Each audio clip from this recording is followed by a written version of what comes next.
James, or Earthworm Jim, as Ross so nicely nicknamed me once. That did kind of stick. I'm Ross's cousin.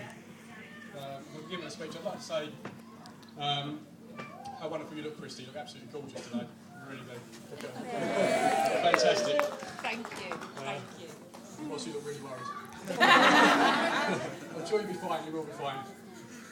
When Ross asked me to be best man, to say I was nervous was an understatement. I've only ever done one ever public speech before, and that was to a small group of workmates and managers 10 years ago, which was a 20-minute speech on Charles Bronson. My hands shook like a leaf. Just bear with me 1 second. My hands shook like a leaf, and I couldn't read my notes. If that happens here today, I'm going to go to the toilet and make the most of it. But I will say, I have, however, practiced this speech at old age pensioners' home this week. It went down really well, and they all pissed themselves. Ross is a caring guy, surprisingly. He showed me this one day when we was around his house, and I was staying over for the night, and we decided to have a pillow fight. Ross picked up this really heavy pillow, and he obviously gave me the lightest one. But I didn't get anywhere. Ross swung this pillow around, and he caught me on the back of the head. I bounced off his cabin bed, and there was blood absolutely everywhere. Now, I cried. I really did cry. I looked at Ross. Ross was bawling. Ross really was in tears. I knew from that day on that Ross really is a true friend and a real caring and special guy. But Ross's games were always not really like that, not really like pillow fights. His favourite one was Hump in the Dark. He would turn off all the lights. The crack of the door used to be packed up with clothes. He used to play this with Laura as well. And Pam. Pam's not getting out of this. And we used to have to hide in the bedroom. It was pitch black. We used to have to hide in the bedroom. And Ross would come up to us, or anybody, whoever had to find us, would come up to us. As soon as they found somebody, they'd make a humping noise. Laura did injure herself one day, and her humping noise was rather strange.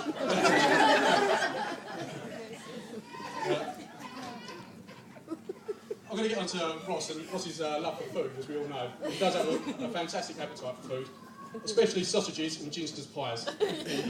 But I found something that Ross doesn't like, and this was when we was about 7 or 8, and Ross came around for Sunday dinner. My mum was cooking a gravy, and I used to really enjoy eating Oxo cubes, strangely enough. And it used to take me about an hour just to nibble the corner off.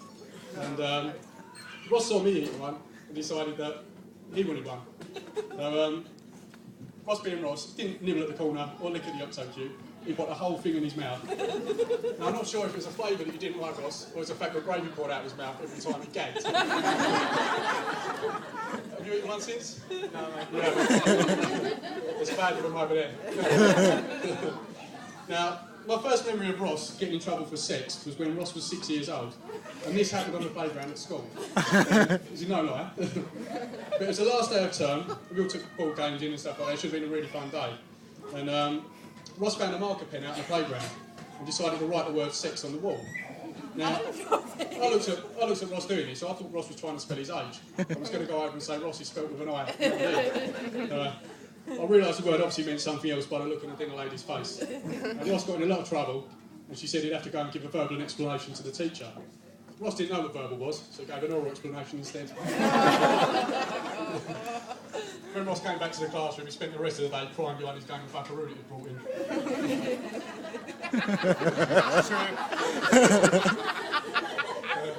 Now Ross is a popular bloke and has moved around and lived in a few different places in Essex and Suffolk. And he's picked up some very strange accents on the way. When Ross moved back from Ipswich to Essex, he got a job. He went to the job centre for an interview for a landscape gardener. When asked why he wanted the job, he said he likes wildlife and is interested in flowers, and is also looking to the fuchsia. Ross didn't get this job, so he decided he wanted to join the army and focus on training for this, which consisted of drinking Guinness and running from pub to pub, and getting caught flexing his muscles in the bathroom at my dad's. I wasn't posing, I was having a wash.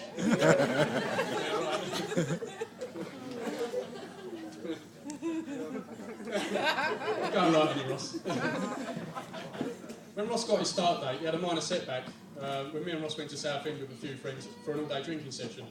The day went really well until we were in the last pub and realised we was going to miss the last train home. So we downed our drinks and ran out the pub. when me and Dean got outside, we saw Ross lying in the road. If it was anybody else, we would have been concerned. We thought it was Ross being Ross, which is typical of Ross, just to lay down in the road and not move. We turned around and we realised that Ross had been hit by a car. And we shouldn't have acted concerned, but some really gorgeous Swiss girls got out of the car. And we soon drawn away from Ross. But after a good few hours in A&E and a pizza delivery that Ross ordered, he was told he had a broken ankle. But Ross being Ross did try to use this to his advantage and tried to get the disabled discount entry into nightclubs, so he had a wooden leg. When I asked him to prove it, he said, it's really heavy, you know. Ross would go and put his crutches behind in the cloakroom and go and hobble and dance like an injured crab. Now, if anyone has ever seen Ross's dancing, it is pretty shocking at the best of times.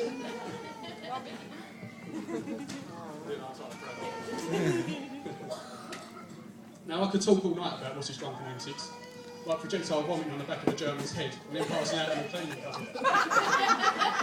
When he emerged from the cupboard about 40 minutes later, he did look like a chimney sweep. It was quite funny because when we got off the coach and we was walking back to our hotel room, there was all these black handprints all over the wall. It looked like Spider-Man had been somewhere dirty, trying to make his way back. And also there was another time when we was in Spain and Ross had a few Sammy girls and we got to bed that night. He was in a caravan, it was really small, and he farted and he followed through.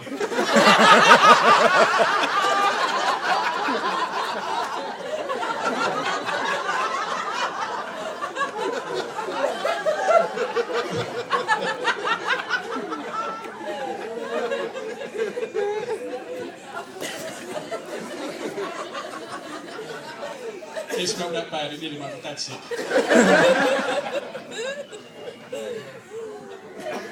Ross took Christy when he was based in Windsor, and I knew Ross liked her, as he phoned me up saying he met this girl and really does like her. And that means a lot coming from us, it really does. They would spend most weekends together until Ross went to Afghanistan on tour. Christy stuck by him and waited for Ross to come back. Ross then got a posting to Borden where he is now. Christy moved down to Preston to be with him and rented a house near the barracks. And now they're married.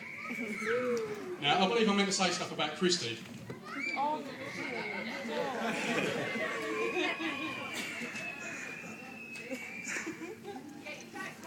I wish I prepared something now. What is there that none of us already know about Christy? I'm surprised she made it here today on time. She was 40 minutes late for the rehearsal on Thursday. That was the hairdresser's fault. yeah. It wasn't yours, was it? No, Definitely not.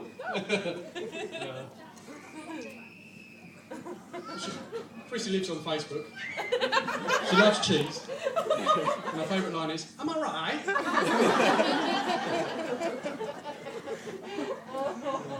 Now, what I do know about Christy is the way she says certain fruits is bloody hilarious. Like the time she was trying to guess the flavour of a Magnum in Turkey. Oh, I knew! This went on the lines of, Ross, it's raspberry. Strawberry. Ross, it's Turkish delight. Now, this was really funny for me and Ross. We spent the rest of the holiday ripping it. Probably one of those things had to be there, really. No. Nick, could you bring that bag up, please? There's a blue bag just down, I think, down by the light. There should be a blue carrier bag down there.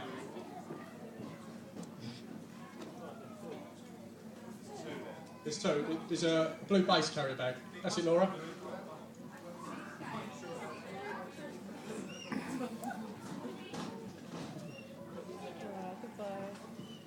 Christy, I know Ross can be moody, very moody at times. So I'm going to give you this gift. And you give me this to Ross whenever he's being moody and you want to go shopping. It should free up a couple of hours. Right. All it is Ross's favourite DVD. It's a clean one. Forrest Gump. It's a Ginster's pie. Nigerian Guinness. Oh. What? Not too big. And a box of Octo Cube. It's a Forrest Gump. He does like that film, he does. He knows all the words. Right, really, that's like the end of my speech. It's only short. But let's enjoy the rest of this day. It's been really special. been very emotional, even the cake is in tears. So if you could all raise your glasses to Ross and the love of his life. Drinking. Ross and Christy.